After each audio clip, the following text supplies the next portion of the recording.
Et si la femme que tu essayais de devenir était simplement celle que tu es déjà quand t'arrêtes de te suradapter? Parce que la suradaptation, c'est subtil.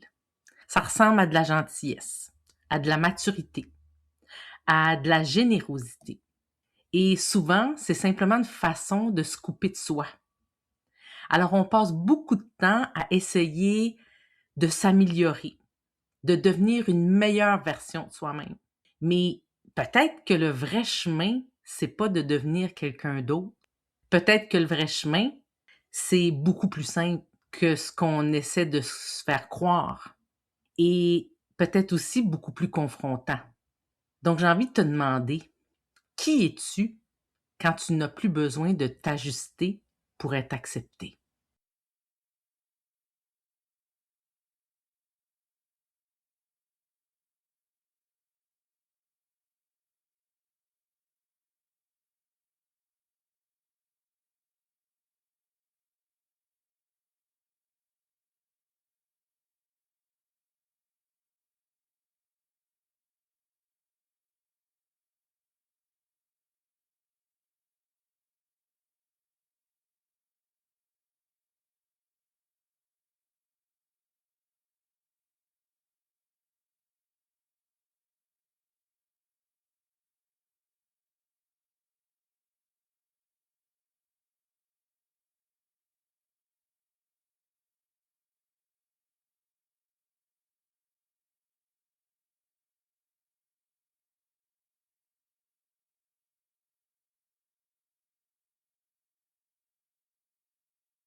Dans l'épisode précédent, j'ai dit que l'épisode 12 serait l'avant-dernier de la saison. Mais en réalité, je me suis trompée parce que c'est celui-ci le dernier épisode de la saison 2. Et je trouve ça finalement assez beau que ce soit lui qui vienne fermer la boucle. Parce que toute la saison, on a parlé de connaissance de soi, de limites, de relations, de reconnaissance. Puis au fond, tout ça, ça nous amenait toujours au même endroit. Retrouver ton style naturel. Parce que quand tu te connais pas vraiment, tu te suradaptes. Tu te suradaptes aux attentes, aux dynamiques, aux rôles qu'on t'a appris à jouer. Mais quand tu apprends à te connaître profondément, tu peux commencer à vivre autrement, à te positionner autrement et surtout à t'incarner autrement. Si tu as écouté plusieurs épisodes de cette saison 2, c'est possible que certaines choses aient déjà commencé à bouger à l'intérieur de toi. Peut-être que tu remarques des choses que tu voyais pas avant. Peut-être que tu te surprends à te poser plus de questions. Ou peut-être que certaines situations qui te semblaient normales avant te demandent maintenant un petit peu plus d'ajustement. Et c'est souvent comme ça que la conscience commence. Pas avec de gros changements, de gros bouleversements, mais avec de petits moments où tu te dis, attends, est-ce que ça, là, c'est vraiment moi? Parce que plus tu apprends à te connaître, plus ça devient difficile de continuer à vivre complètement en mode automatique. Et c'est souvent là que commence la vraie transition vers l'acceptation de soi, la connexion à son unicité. Pas seulement se comprendre, mais commencer doucement à se choisir. Tu sais, parfois, la suradaptation, elle se voit pas de l'extérieur. Parce que la personne semble forte, compétente, présente. Puis à un moment donné, une femme qui avait l'air de tout ce que je viens de te nommer de l'extérieur m'a dit, je suis fatiguée d'être la version de moi qui fonctionne pour tout le monde. Et dans cette phrase, ben, il y avait beaucoup de fatigue. C'est lourd. Elle était lourde, la phrase. Lourde de sens. La fatigue de s'être ajustée pendant tellement d'années. La fatigue d'avoir été celle qui comprend, celle qui maintient l'équilibre, celle qui s'adapte jusqu'au moment où il y a une question qui a fini par apparaître comme une évidence. Une question qui arrive tout doucement, presque en silence, puis tu te dis, et moi, elle est où ma place là-dedans? C'est un peu comme si tu avais une boussole intérieure. Au début de la vie, cette boussole-là, elle fonctionne super bien. Elle t'indique ce qui est juste pour toi, ce qui te fait du bien, ce qui te correspond pas. Puis avec le temps, tu commences à écouter beaucoup plus les choses qui sont plutôt à l'extérieur de ta boussole. Donc les attentes, les rôles, les dynamiques familiales, les relations. Et tranquillement, tu ajustes ta trajectoire. Un petit peu ici, un petit peu là. Puis tu continues d'avancer comme ça. La vie passe, les relations tiennent. Puis un jour, il y a quelque chose qui devient beaucoup plus clair. C'est pas que ta boussole, elle a disparu. C'est simplement que tu as passé des années à suivre la direction des autres. Je vais dire une chose que j'observe souvent. La plupart des femmes manquent pas nécessairement de conscience. Elles savent déjà beaucoup de choses sur elles-mêmes.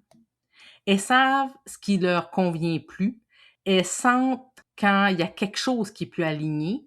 Mais entre le savoir puis l'incarner, il y a une différence. Comme un passage. Puis ce passage, c'est souvent là que la suradaptation continue.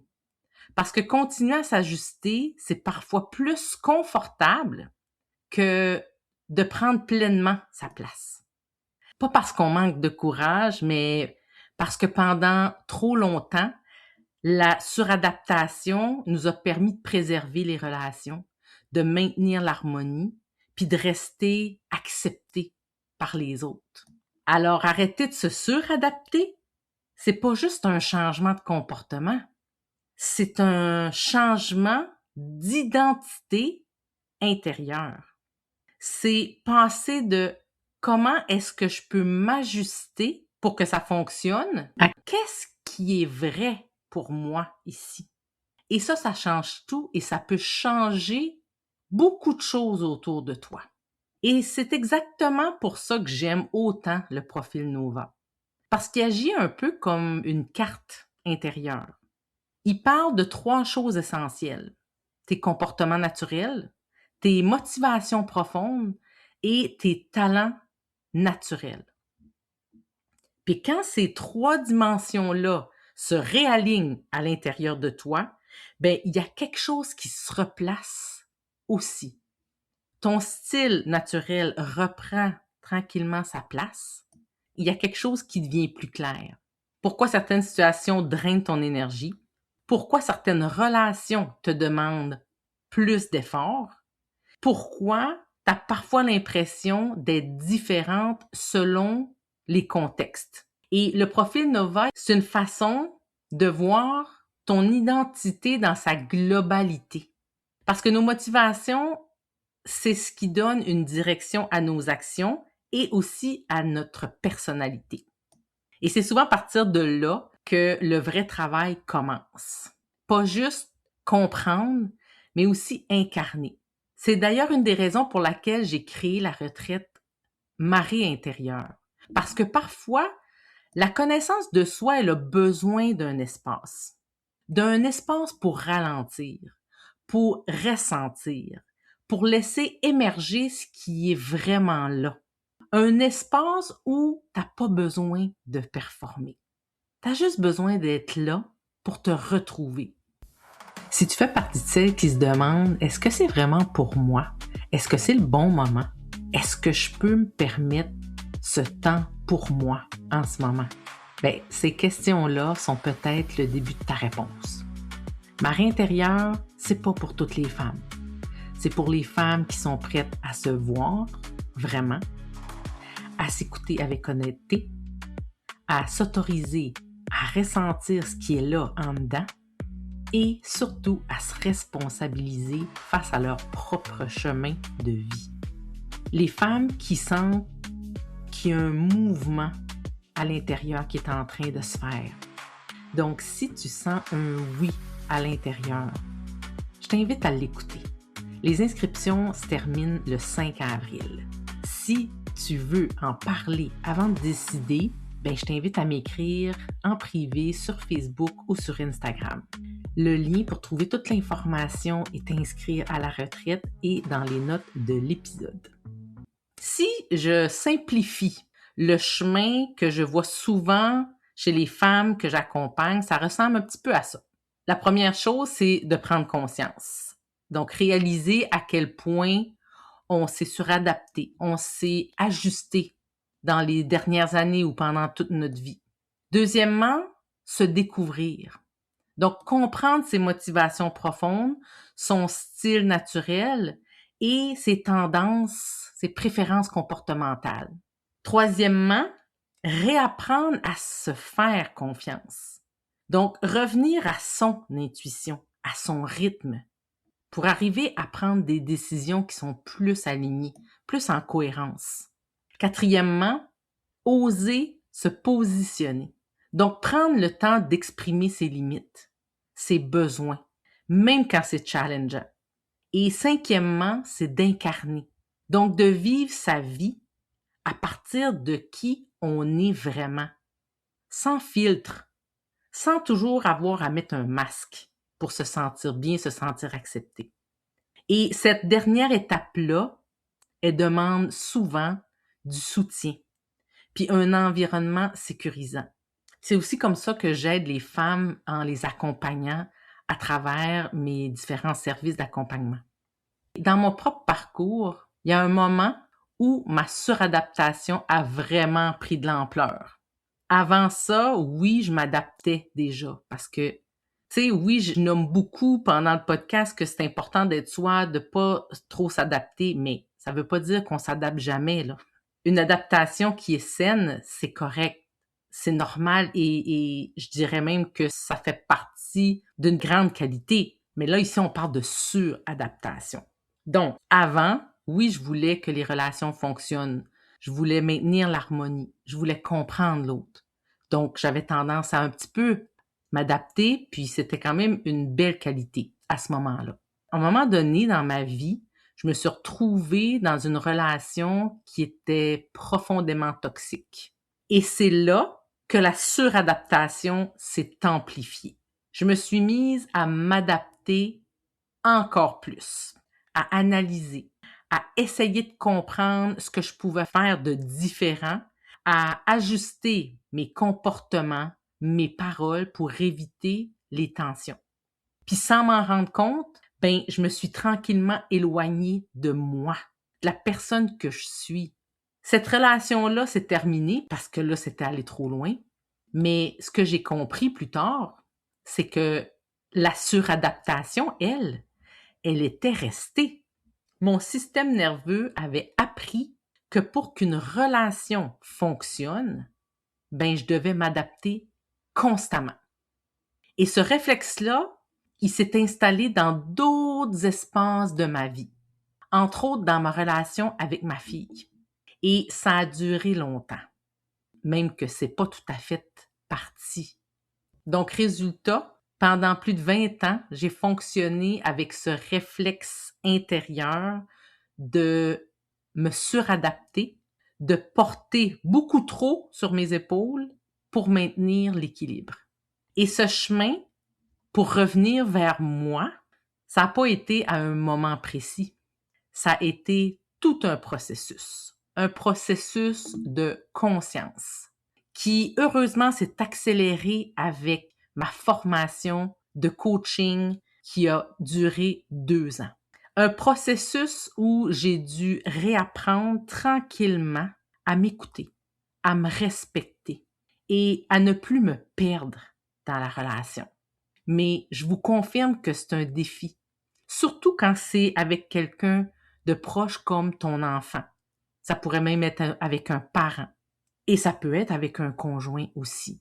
Même avec des amis, par contre, c'est plus facile avec les amis de créer une certaine distance quand ça fonctionne. Puis si je te partage ça aujourd'hui, c'est parce que je sais que la suradaptation, elle commence pas toujours avec un problème. Souvent, elle commence comme une façon de préserver la relation, de protéger ce qui est important pour nous. Puis à force de s'ajuster, c'est là qu'on finit parfois par ne plus voir où on se retrouve dans l'équation, en fait. Et pour moi, ça ressemble un peu à un bateau qui dérive tranquillement. Au départ, la trajectoire, elle est claire. Mais chaque fois qu'on s'ajuste un peu pour éviter une vague, chaque fois qu'on change légèrement de direction pour éviter le déséquilibre, on s'éloigne un peu plus de notre cap. Puis après des années, on peut se retrouver vraiment très loin de l'endroit où notre boussole intérieure pointait au départ. Et c'est souvent ça le travail de la conscience. Pas de devenir quelqu'un d'autre, mais de revenir doucement à son propre cap. Alors avant de quitter, je vais te laisser avec cette question. Imagine ta vie dans un an si tu arrêtes de te suradapter. Imagine les relations que tu pourrais créer, les décisions que tu pourrais prendre, l'énergie que tu pourrais retrouver quand ton style naturel reprend sa place. Pas la version de toi qui fonctionne pour tout le monde, mais celle qui est alignée, consciente et assumée. Parce que la vraie transformation, c'est pas de devenir quelqu'un d'autre. C'est d'avoir le courage de devenir pleinement qui tu es déjà. Quand ce chemin de retour à soi commence, il y a quelque chose d'autre qui devient aussi possible. C'est de créer des relations qui ne demandent plus de se perdre pour exister. Des relations plus sincères, plus conscientes, plus alignées. Et c'est justement ce qu'on va commencer à explorer dans la prochaine saison du podcast Unicité. Comment créer des relations où tu peux enfin être toi sans avoir à te suradapter. Alors, on se retrouve la semaine prochaine pour l'épisode 0 de la saison 3. Et surtout, n'oublie pas, ton unicité est ton plus grand pouvoir. Continue de rayonner.